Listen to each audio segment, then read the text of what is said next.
The Rip City Drive. Special YouTube edition of the Rip City Drive here. Chad doing along with Chris Burkhardt. And Chris, because of the early Blazer game, we didn't get a chance to talk football on air because of the Blazers playing in Milwaukee against the Bucks with the 5 o'clock tip. We got to go back to Saturday. I think the Bo Nix performance that we saw against Washington is going to go down in Ducks history as one of the finest. One leg. He clearly was not right, and yet he was out there battling and finding a way to lead his team to victory. I think it showcased that Mamba mentality that you love to see from your athletes. What was your takeaway? Yeah, Mamba mentality for sure. That's where you go when you are a basketball guy, right? Yeah. You know your Kobe Bryants and this and that. It was definitely that Mamba mentality. It was a will to win. I think the announcers at the beginning of the game kind of said it reminded him of, Byron Leftwich, who famously had to be hauled by his linemen all the way down the field after every pass. And it was evident that he had no leg. Like, he couldn't move. But he went out there and willed them the victory. That's an all-time performance. Yeah, and you got to go back to before the game. I think a lot of Duck fans that I know were almost defeated before the game started because everyone assumed Ty Thompson, based on the information that was out there, would likely get the start because of what Bo Nix had went through. And yet, here the game starts, and you're like, oh, wait, Bo Nix is going to play? And I think we were all just curious to see what he was going to be able to give. And I wondered at the start of the game, would he be able to make it through? And yet he did. And I love it at the end. He couldn't even do a regular kneel down to run the rest of the clock off at the end of the game. He had to kind of plop down, and his teammates were helping him back up. Like, if you can't even do a kneel down, that tells you how bad his leg was. But look, I never want a guy to play and put himself at risk or his future at risk. But when you can play and manage pain and be able to perform and help your team win a game like that, your teammates are going to learn to love you. They'll do anything for him because of what he showcased in that game against Utah. It was awesome. Yeah, absolutely. They needed it. I mean, they don't win that game, then there's no chance at the Pac-12 championship game. There's no chance at a national championship or college football playoff because, I mean, the door's not open for them, but it's ajar. Like, it's not slammed shut. Crazy things could happen, right?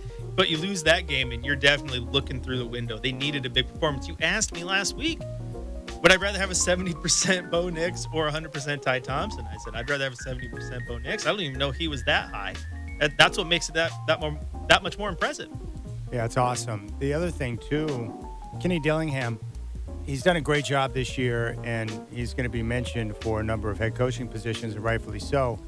But he's prepared all year with a guy that can run the football. It's all based on what Bo Nix can do with his legs and his arm, but he put together a game plan knowing that Bo Nix was not going to be able to move at all.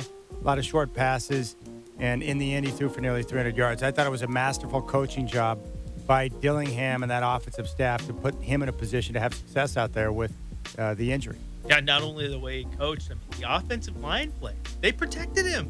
It's not like he was going down left and right. They gave him a chance to throw. And to your point on Kenny Dillingham, I mean, you looked at like third down situations. You know that Utah is a blitz-heavy team. Yeah. And he was calling quick slants, quick passes. And then, again, to Utah's credit, they adjusted to that at halftime. That's why they came out, the Ducks, in that second half, and the offense wasn't moving as much. Kenny Dillingham, again, adjusted the play call there. And that's big time because you're not letting it go downfield as much.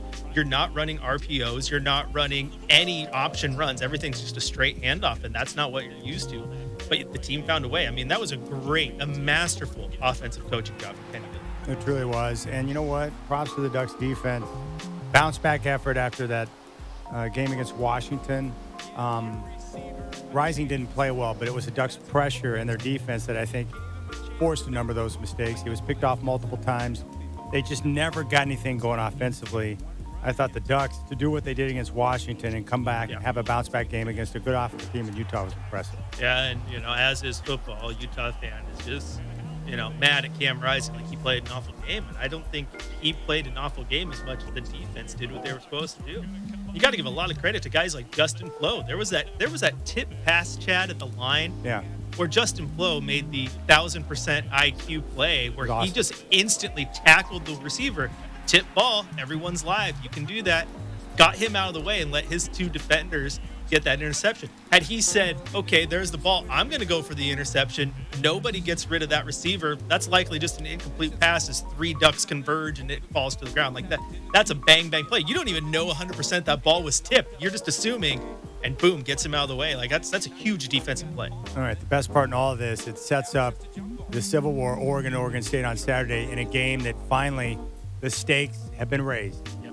That's when this game's at its best, is when both teams are playing for something. Oregon State's got a chance to get to 9 wins and potentially a Las Vegas Bowl berth, which would be great based on where Jonathan Smith has brought the program from.